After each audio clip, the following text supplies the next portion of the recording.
Dia 70, Êxodo, capítulo 22.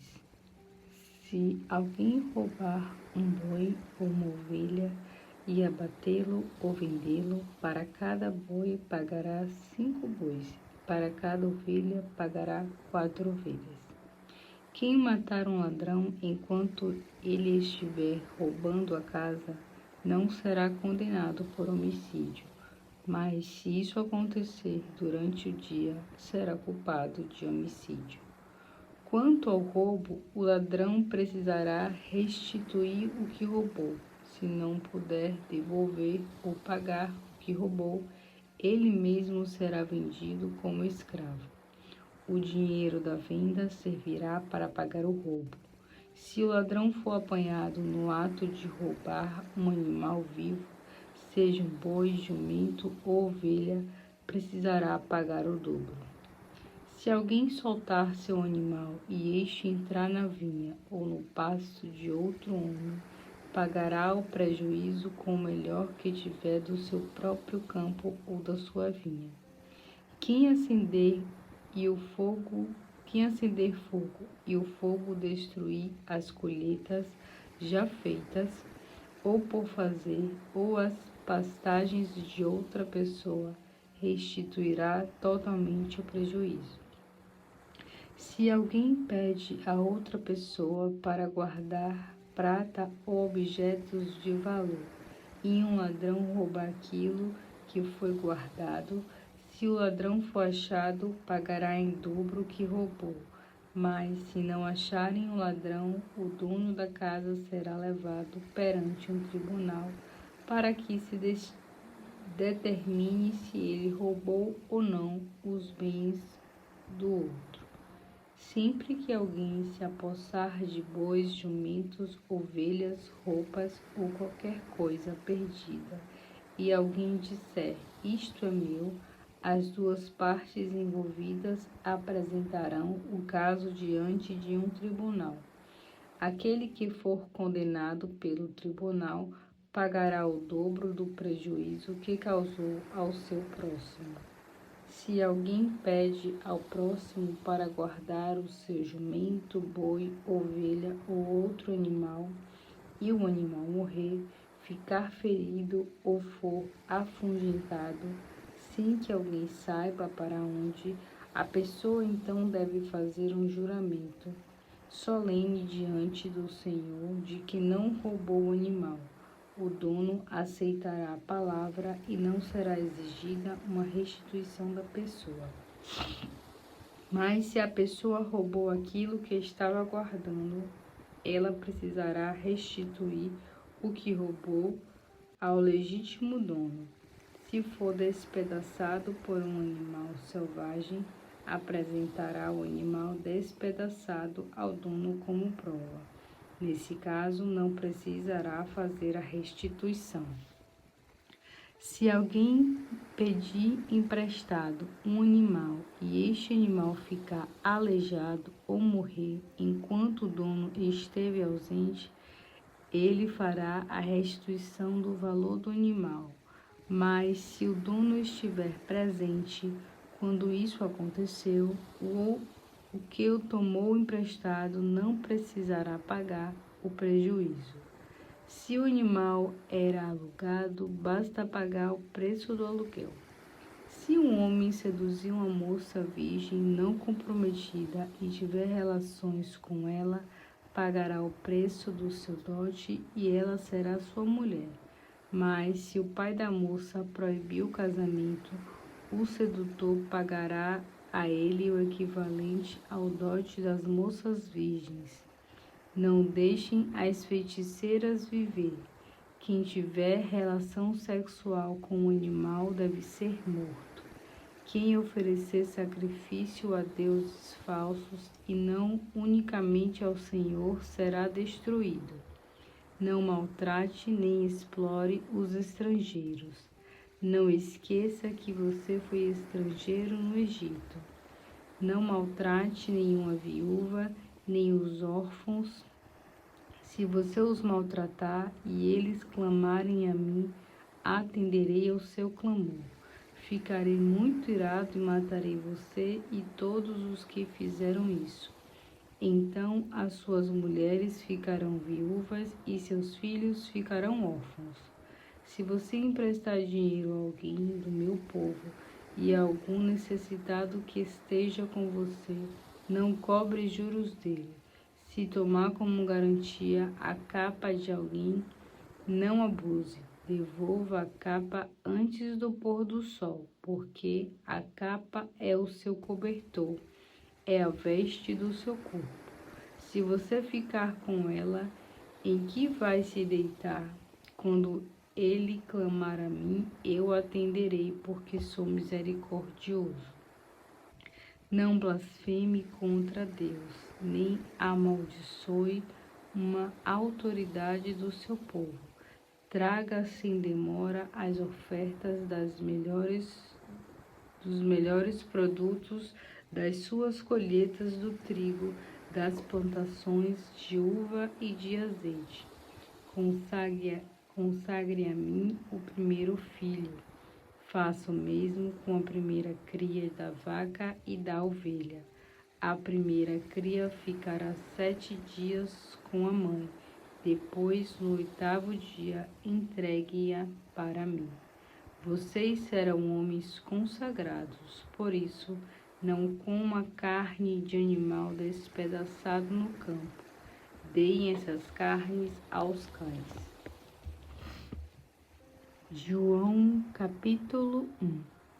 No princípio era aquele que é a palavra, e ele estava com Deus, e era Deus. Ele estava com Deus no princípio. Por seu intermédio, tudo o que existe foi criado. Não existe nada que tenha sido feito sem ele. Nele estava a vida, e esta vida era a luz de toda a humanidade. A vida dele é a luz que brilha no meio da escuridão e nunca pode ser apagada pela escuridão. Deus enviou um homem chamado João como testemunha do fato de que Jesus Cristo é verdadeiramente luz, a fim de que por meio dele todos os homens crescem. João mesmo não era luz, ele era apenas uma testemunha da luz. Estava chegando ao mundo aquele que é verdadeiramente luz, que veio para brilhar sobre todos os que vinham ao mundo. Aquele que é a palavra estava no mundo, e o mundo foi feito por meio dele, mas não foi reconhecido pelo mundo. Ele veio em sua própria terra e entre o seu próprio povo, os judeus, mas ele não foi aceito. Mas a todos que o receberem, aos que crerem nele, ele deu o direito de se tornarem filhos de Deus. Eles não se tornaram filhos de Deus pelos meios naturais, como resultado do desejo humano, mas da vontade de Deus. Aquele que é a palavra tornou-se um ser humano e morou aqui na terra entre nós, cheio de graça e de verdade. E vimos a sua glória, a glória do Filho único do Pai Celeste.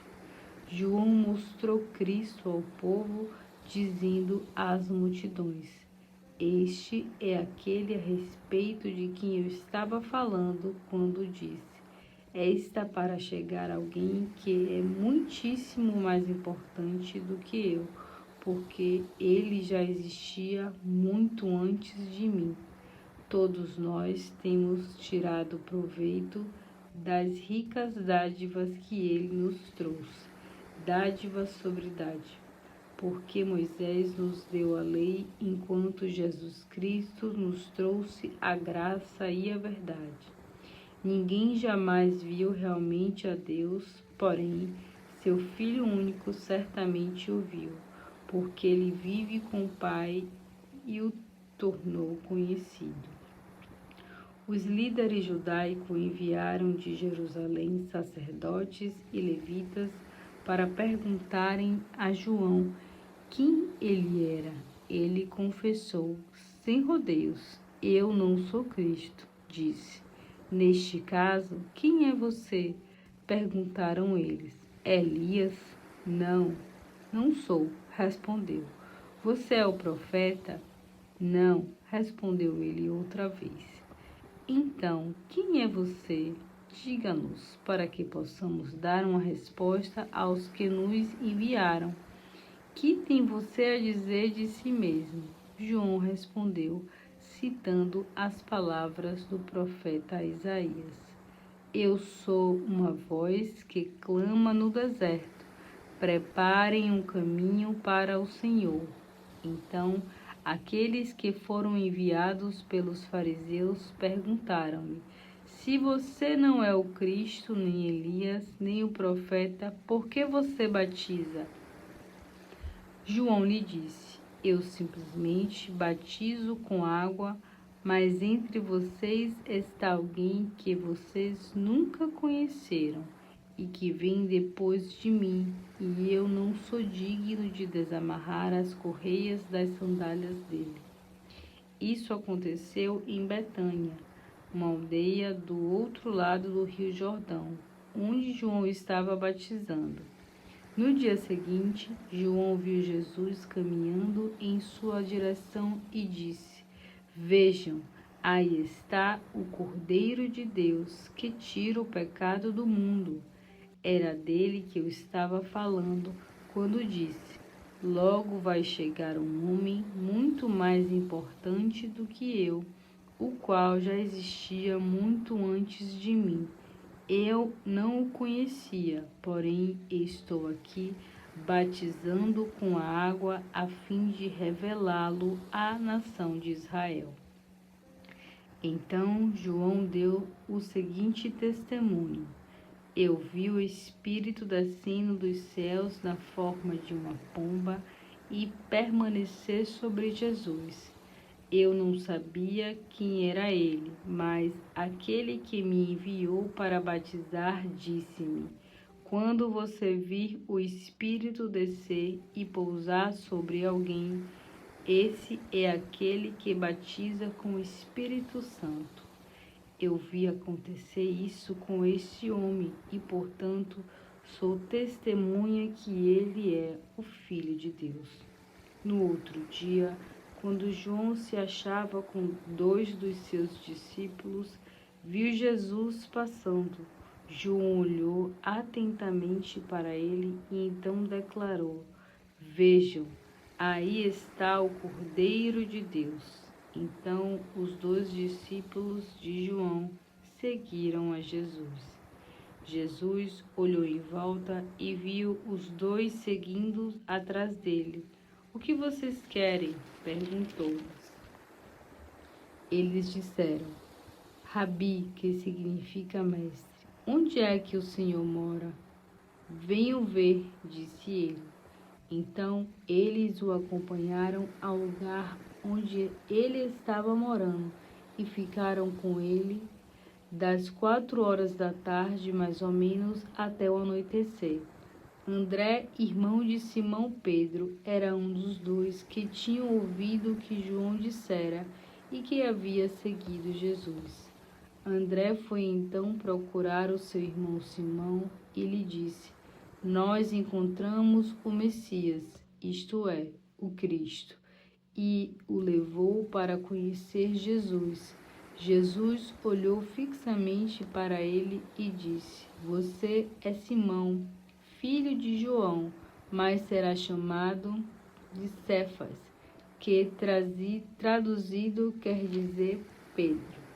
No dia seguinte, Jesus decidiu ir para Galileia. Ele encontrou Filipe e lhe disse: siga-me. Filipe era de Betsaida, cidade natal de André e Pedro. Então Filipe saiu à procura de Natanael e lhe disse: nós encontramos o Messias, aquele de quem Moisés e os profetas falaram. O nome dele é Jesus, o filho de José de Nazaré. Nazaré, exclamou Natanael. Pode vir alguma coisa boa de lá? Venha e veja você mesmo, disse Filipe. Ao ver Natanael se aproximando, disse Jesus: Vem aí um verdadeiro israelita, um homem direito e sincero. Como o Senhor sabe quem sou eu? Perguntou Natanael. E Jesus respondeu: Eu pude ver você debaixo da figueira antes que fosse encontrado por Felipe. Então Natanael respondeu: Mestre, o Senhor é o Filho de Deus, o Rei de Israel. Jesus lhe perguntou: Você crê porque eu lhe disse que eu tinha visto debaixo da figueira? Você verá provas maiores do que esta. Então acrescentou: Vocês verão o céu se abrir e os anjos de Deus subindo e descendo sobre o Filho do Homem. Jó, capítulo 40. O Senhor continuou falando com Jó. Por acaso você ainda quer me criticar? Ainda quer desafiar o Deus Todo-Poderoso? Que responda a Deus aquele que o acusa. Então Jó respondeu ao Senhor: Eu sou indigno, não mereço falar com o Senhor, ó Deus. Nunca poderia responder os seus argumentos. Já falei demais contra o Senhor, 2 vezes até. Ficarei calado. Da dentro da tempestade, o Senhor falou a Jó: Prepare-se como simples homem, pois ainda tenho outras perguntas a fazer e quero que você me responda.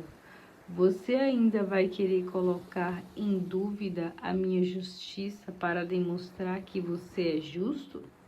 Você ainda compara sua força com o de Deus? E sua voz pode trovejar como a dele? Então vista-se de glória e de grandeza, e enfeite-se com majestade e honra. Use a sua grande ira e olhe para os pecadores orgulhosos e dê a eles o castigo merecido. Sim, humilhe os orgulhosos e destrua os perversos onde eles estiverem. Destrua e entre junto o orgulhoso e o perverso. Então eu mesmo reconhecerei que você tem poder e justiça para salvar-se sozinho. Observe bem o Beel-Metel. Eu criei esse animal. Quando criei você, ele come ervas como boi. A força dele está nos seus lombos, nos músculos da sua barriga.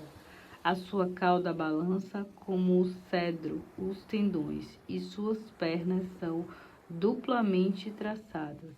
Os seus ossos são duros como bronze, o seu esqueleto firme como se fosse feito de ferro. Ele é a minha obra-prima, sou eu, seu Criador. Sou capaz de vencê-lo. Ele come o capim que nasce nos montes onde pastam felizes os animais selvagens. Ele se deita debaixo das plantas que nascem nos rios e lagos e se esparmam no lado e na lama.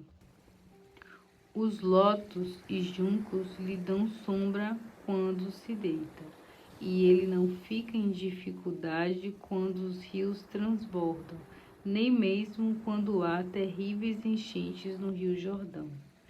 Ninguém é capaz de prendê-lo quando ele está olhando, nem mesmo furar seu nariz com um anel de ferro e puxá-lo com uma corda.